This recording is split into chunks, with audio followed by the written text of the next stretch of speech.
The Little Green Frog, Chapter 3. A Strange Country and a New Friend. What an exciting trip Biddy had! First she and the Broadbents rode in a horse-drawn carriage.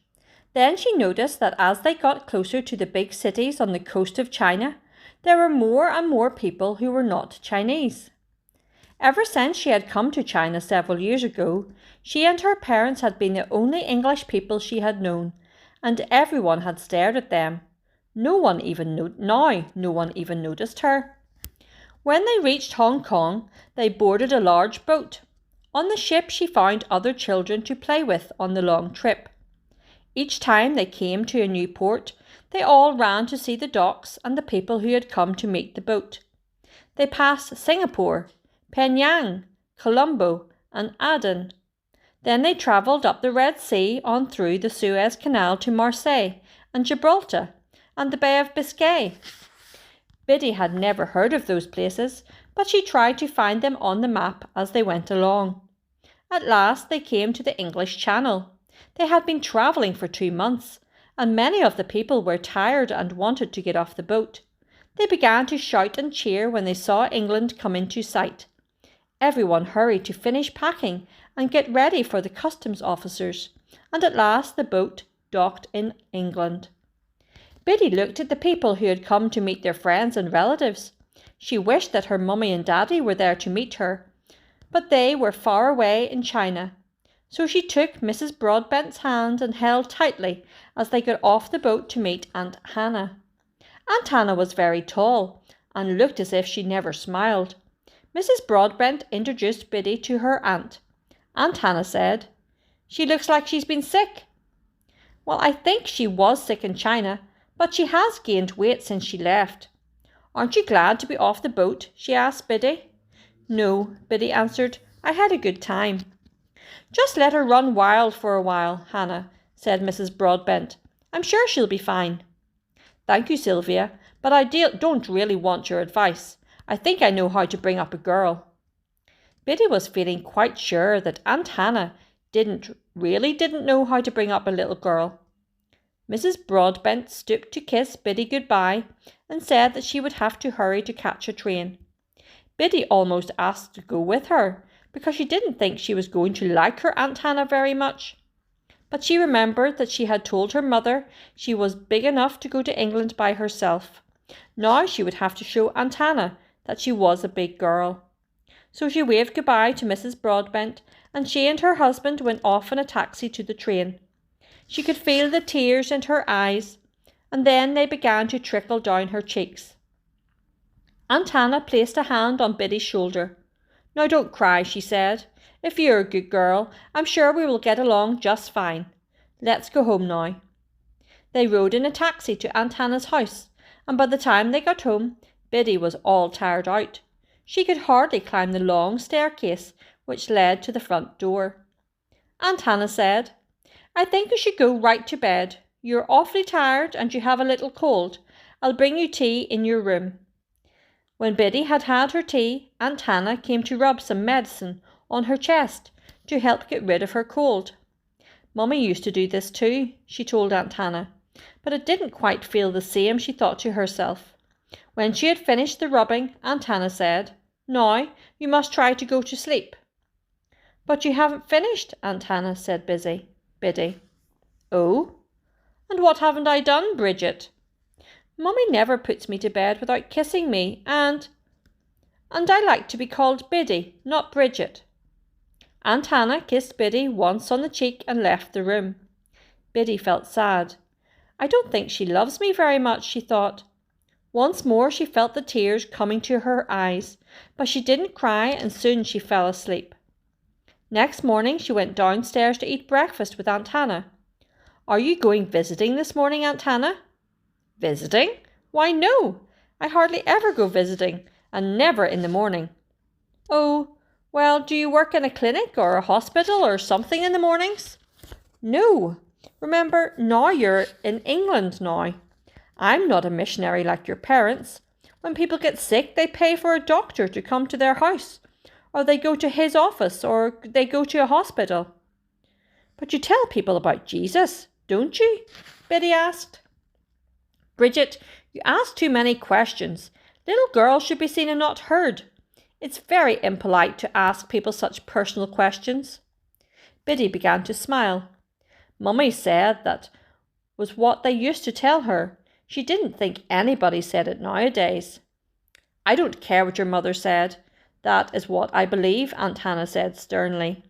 So Biddy became quiet and finished her breakfast. When she had finished, she started outside to play. "Put on your coat," said Aunt Hannah. "Oh, it's warm," said Biddy, going toward the door. "I don't need a coat." Aunt Hannah stood up quickly from the table. "Bridget, when I tell you to do something, I expect you to do it and not to argue with me. Now put on your coat. I don't want you to catch another cold." "All right," said Biddy quietly, and went upstairs to get her coat. When she came down, she carried the little green frog. "What in the world is that?" said Aunt Hannah. "It's mine. Amma gave it to me," answered Biddy, afraid that Aunt Hannah would think she had taken it without permission. "Strange toy for a little girl," was all Aunt Hannah said. And Biddy went out into the garden, or yard, as it is called in England. "Froggy," she said, "this is England. Just look at it. I wonder if we'll find any gold, like Amma said." She walked around the yard, sniffing the flowers and looking closely at the clover. Then she began to feel lonely. There was no one around, no other children, no busy city streets, not even Amma, who had always been with her. The more she thought about China, the more she wanted to go back. She missed the Chinese people, and she missed her mummy and daddy.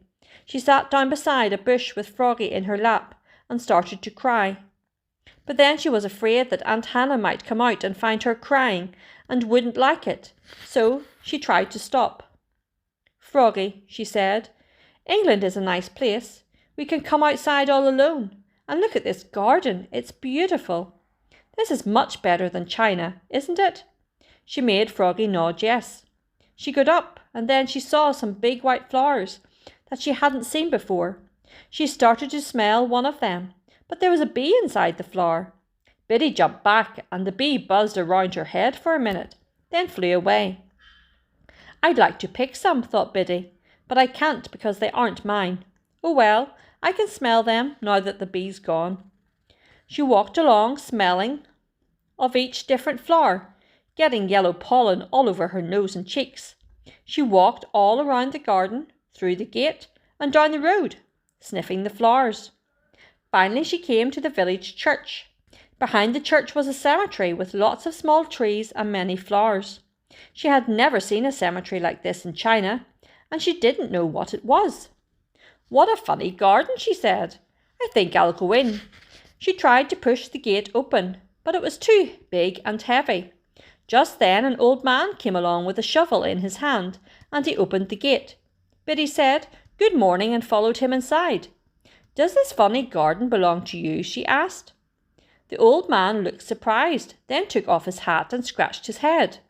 He smiled and said, "No, little miss, this doesn't belong to me. Some folks call it God's acre. I suppose, come to think of it, it could be called God's garden." "Listen, miss," he said, "I'm going to be busy now. You go and play." Then he saw that Biddy wasn't happy. "I'll tell you what, you go and see my missus. She lives down in that little house." He pointed to a small white house near the gate. Biddy ran off down the road towards the house. "This is just like China," she said to Froggy. "I'm going visiting, just like Mummy." When she came to the door, an old woman was sitting at the kitchen table peeling potatoes. The door was wide open, but Biddy knocked anyway. The old woman looked up. "Why, say, aren't you that little girl that's come from China to live with Miss Forrester?" "Yes, ma'am," answered Biddy. "Come right in. Why, I knew your father when he was a little boy. How nice of you to come and see me." Biddy came in and looked around the kitchen. It was all so different from China. The woman was talking to her. "How is it you've come so far without your mother and father?" "Oh, they have lots of work to do in China. They can't leave until some other missionaries come over to take the clinic. So I came by myself, so I could get well, and so I could get lots of money." "Money? For what?" "Daddy wants to build a hospital, I'm going to send it to him when I get some. There are lots of sick people there, and they can't all be helped, because there's only a clinic, not a real hospital. Besides, if they can stay in a hospital, we have more time to tell them about Jesus. Do you know about Jesus? Yes, I do. Everyone here knows about Jesus. We aren't heathen like the Chinese. Well, that's good. Do you love him like Mummy and Daddy and I do? The woman didn't want to tell Biddy that she used to love Jesus very much, a long time ago, but that now she didn't think about him at all. She said, I wonder if you know any little girls who like cookies. I've just baked some, and I'm going to get them out of the oven right now. I like cookies, exclaimed Biddy. The woman laughed. I thought so, say. I don't even know your first name. What is it? My name's Bridget, but I like to be called Biddy. What's your name? I am Mrs. Camp. We'll pour a glass of milk while the cookies cool off a bit.